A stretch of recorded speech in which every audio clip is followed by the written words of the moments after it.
improdutivo pensado como capital humano e esse novo objeto da política que é, digamos assim, a população dos migrantes. Só que o Foucault não faz o que eu estou fazendo aqui. O Foucault não trata dessa população, digamos assim, pensada como população pobre, que migra sem destino, muitas vezes. Vou citar o Foucault.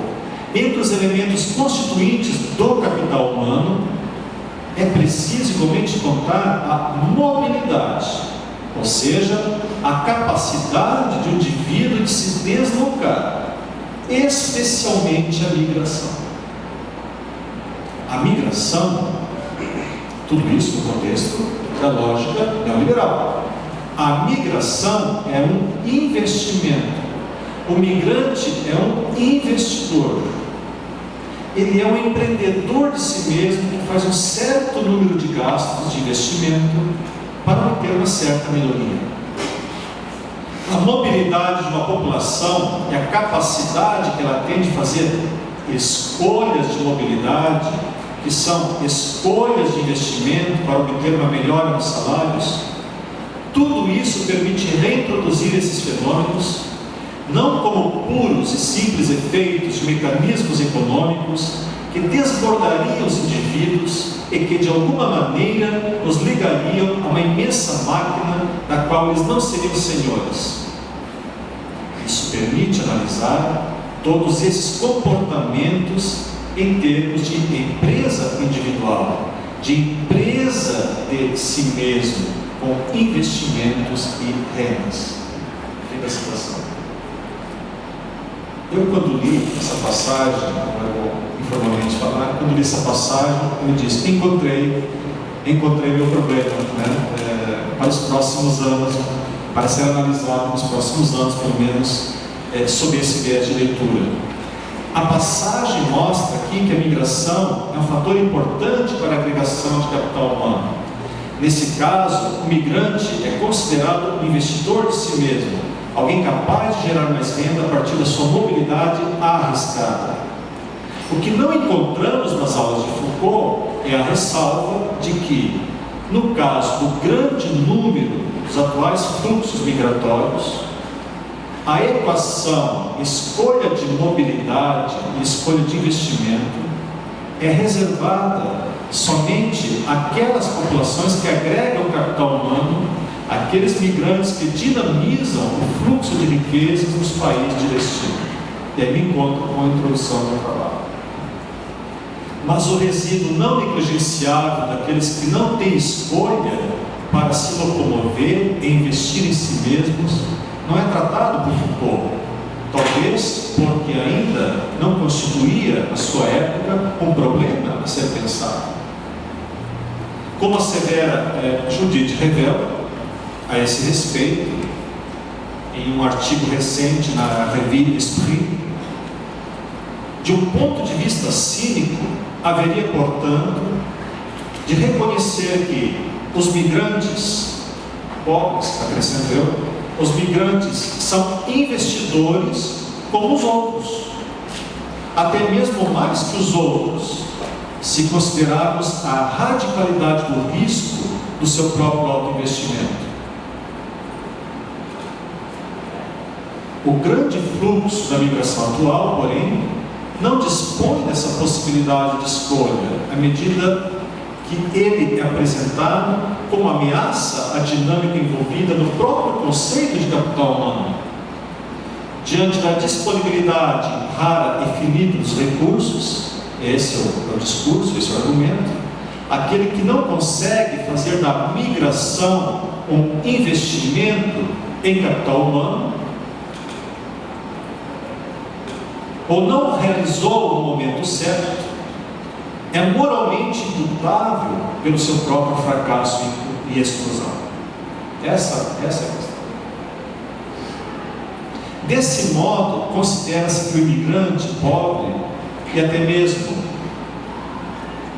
eu diria, os indivíduos considerados improdutivos, porque vivem em zonas improdutivas das grandes cidades,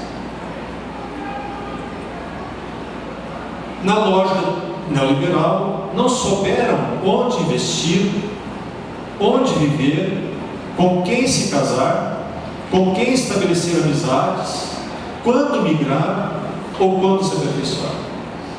Enfim, eles são culpados pela sua condição, porque não souberam aderir no momento certo e adequadamente à única alternativa que se impõe em nossa época, que é aquela da economização da vida.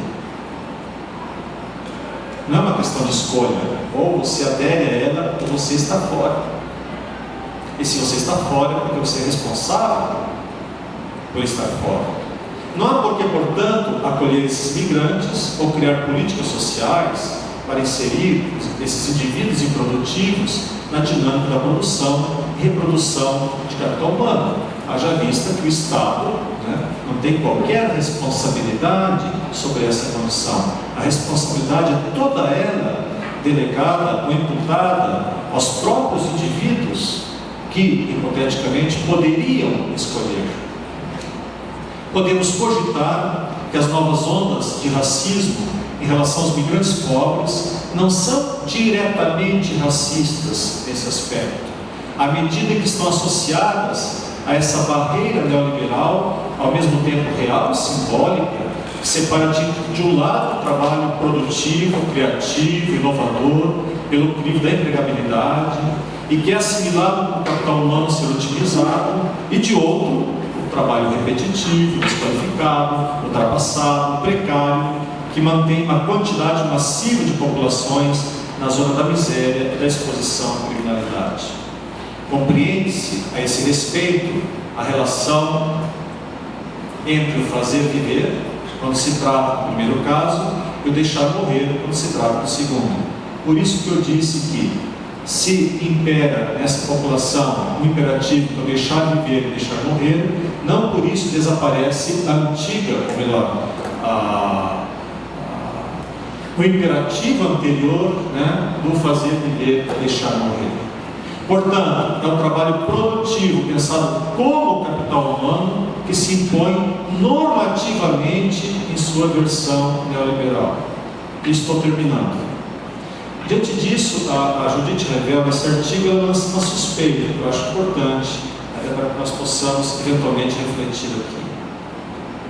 Escreve ela: como compreender que, do lado da análise neoliberal, o fazer viver quer dizer o fato de assegurar um aumento qualitativo e quantitativo de capital humano, posto que não se trata mais atualmente somente de colocar os corpos a trabalhar, mas de extrair valor econômico dos seus próprios comportamentos, quer dizer, sua vida completa em seus aspectos social, relacional, linguístico, cognitivo e afetivo.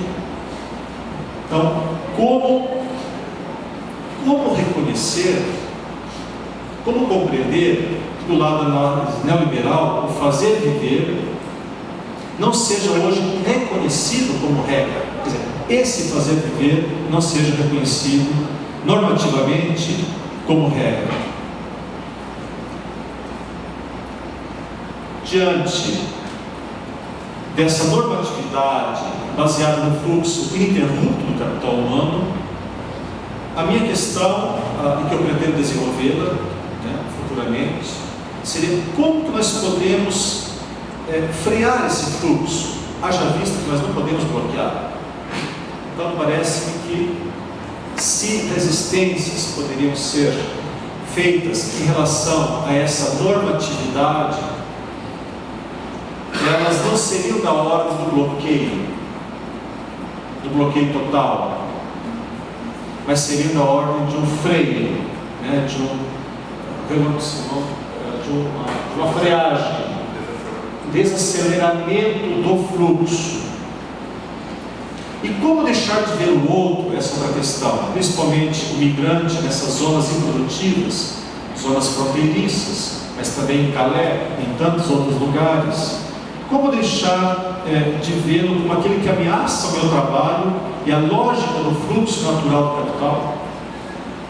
Eu levanto essas duas questões não para dar uma resposta, mas somente para ressaltar que o migrante pobre é objeto de aversão no mundo atual não tanto, ou não somente pelos seus costumes, pela sua religião e pela sua maneira de viver, mas porque ele é considerado fracassado no aumento quantitativo e qualitativo do seu capital humano, capital esse cujo incremento eleva-se a uma nova normatividade da biopolítica atual.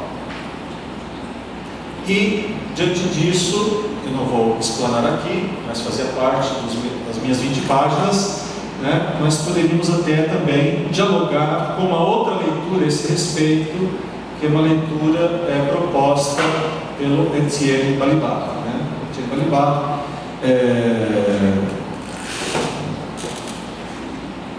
junto com Wallerstein, publicaram há algum tempo um livro chamado Raça, Nação e Classe.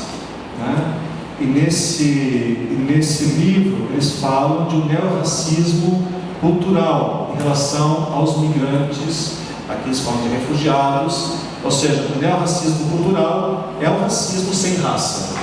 Quer dizer, é um racismo que se impõe e se realiza fazendo do outro, ou tomando em relação ao outro, uma fronteira antropológica, como o outro não assimilável, como o outro circunscrito à pura diferença.